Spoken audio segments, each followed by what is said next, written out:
ਦੀ ਸ਼ਾਨ ਸੀ ਤੂੰ, ਸਾਡੇ ਘਰ ਦੀ ਪਹਿਚਾਨ ਸੀ ਤੂੰ।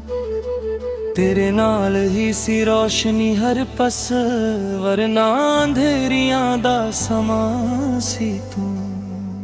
ਘਰ ਮੇਰਾ ਹੋ ਗਿਆ ਸੋਹਣਾ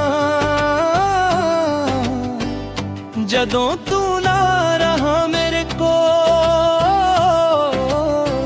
ਹੁਣ ਹੱਸੀਆਂ ਵੀ ਰੋ ਪੈਂਦੀਆਂ ਨੇ ਤੇ ਦਿਲ ਵਿੱਚ ਉੱਠਦਾ ਦਰਦ ਮੋ।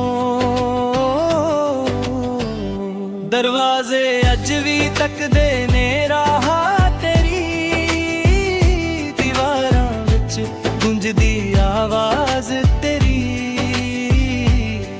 ਹਰ ਕੋਨੇ ਵਿੱਚ ਯਾਦਾਂ ਵਸਦੀਆਂ ਨੇ, ਪਰ ਕਿੱਥੇ ਲੱਭਾਂ ਮੈਂ ਅੱਜ ਤੈਨੂੰ ਫੇਰੀ। ਉਹ ਸੁਬਹ ਵੀ ਕੈਸੀ ਸੁਬਹ ਸੀ ਜਦੋਂ ਤੂੰ ਉੱਠ ਕੇ ਦੁਆ ਕਰਦਾ ਸੀ। ਮੇਰੇ ਸਿਰ ਤੇ ਹੱਥ ਰੱਖ ਕੇ ਹਰ ਮੁਸ਼ਕਿਲ ਨੂੰ ਅਸਾਂ ਕਰਦਾ ਸੀ। ਅੱਜ ਉਹ ਹੱਥ ਨਹੀਂ ਮੇਰੇ ਸਿਰ ਤੇ, ਪਰ ਬੋਝ ਜ਼ਿੰਦਗੀ ਦਾ ਵੜ ਗਿਆ ਏ। ਜਿਸਨੇ ਸੰਭਲਣਾ ਸਿਖਾਇਆ ਸੀ ਮੈਨੂੰ, ਉਹੀ ਅੱਜ ਦੂਰ ਛੱਡ ਗਿਆ ਏ।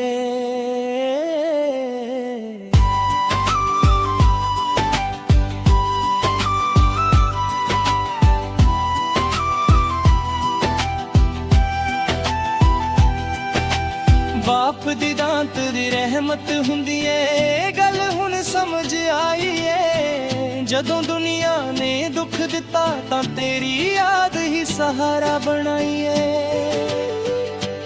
ਮਾਂ ਦੀ ਅੱਖਾਂ ਵਿੱਚ ਪਾਣੀ ਏ, ਪਰ ਉਹ ਚੁੱਪ ਰਹਿ ਕੇ ਸਹਿ ਰਹੀ ਏ। ਤੇਰੇ ਬਿਨਾ ਇਸ ਘਰ ਦੀ ਰੂਹ ਹਰ ਪਲ ਬਸ ਦੁੱਖ ਕਹਿ ਰਹੀ ਏ। ਮੈਂ ਹੱਸਦਾ ਵੀ ਹਾਂ ਲੋਕਾਂ ਲਈ, ਪਰ ਅੰਦਰ ਤੋਂ ਟੁੱਟ ਚੁੱਕਾ ਹਾਂ। ਰਾਤ ਨੂੰ ਜਦ ਤਾਨਾ ਹੁੰਦਾ ਹਾਂ, ਮੈਂ ਚੁੱਪ ਕੇ ਰੋ ਚੁੱਕਾ ਹਾਂ। ਤੇਰੇ ਕਦਮਾਂ ਦੀ ਆਹਟ ਸੁਣਨਾ ਨੂੰ ਅੱਜ ਵੀ ਦਿਲ ਤੜਪਦਾ ਏ।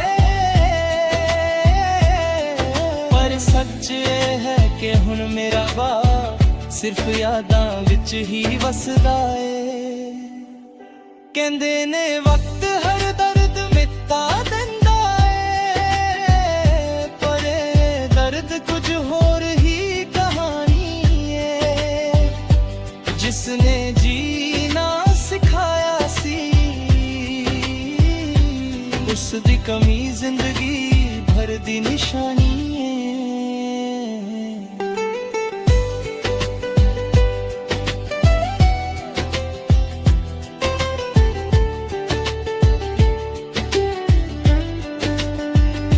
ਅਗਰ ਸੁਣ ਰਹੇ ਹੋ ਤੁਸੀਂ ਕਿੱਥੇ, ਤਾਂ ਇੱਕ ਗੱਲ ਯਾਦ ਰੱਖਿਓ, ਤੁਹਾਡਾ ਪੁੱਤਰ ਅੱਜ ਵੀ ਖੜਾ ਏ, ਬਸ ਥੋੜਾ ਕਮਜ਼ੋਰ ਹੋ ਗਿਆ ਏ। ਸੱਚ ਮੰਨ ਲਿਓ ਘਰ ਮੇਰਾ ਹੋ ਗਿਆ ਸੁਨਾ ਜਦੋਂ ਤੂੰ ਨਾ ਰਹਾ ਮੇਰੇ ਪਾਸ। ਪਰ ਹਰ ਸਜਦੇ ਵਿੱਚ ਤੇਰਾ ਜ਼ਿਕਰ ਏ, ਤੇ ਹਰ ਦੁਆ ਵਿੱਚ ਤੇਰਾ ਅਹਿਸਾਸ। ਬਾਪ ਦੀ ਸ਼ਾਨ ਕभी ਖਤਮ ਨਹੀਂ ਹੁੰਦੀ, ਉਹ ਤਾਂ ਦਿਲ ਵਿੱਚ ਜ਼ਿੰਦਾ ਰਹਿੰਦੀ ਏ। ਜਿਸਨੇ ਖੁਦ ਧੂਪ ਸਹਿ ਕੇ ਸਾਡੇ ਲਈ ਛਾਨ ਬਣਾਈ ਹੁੰਦੀ ਏ।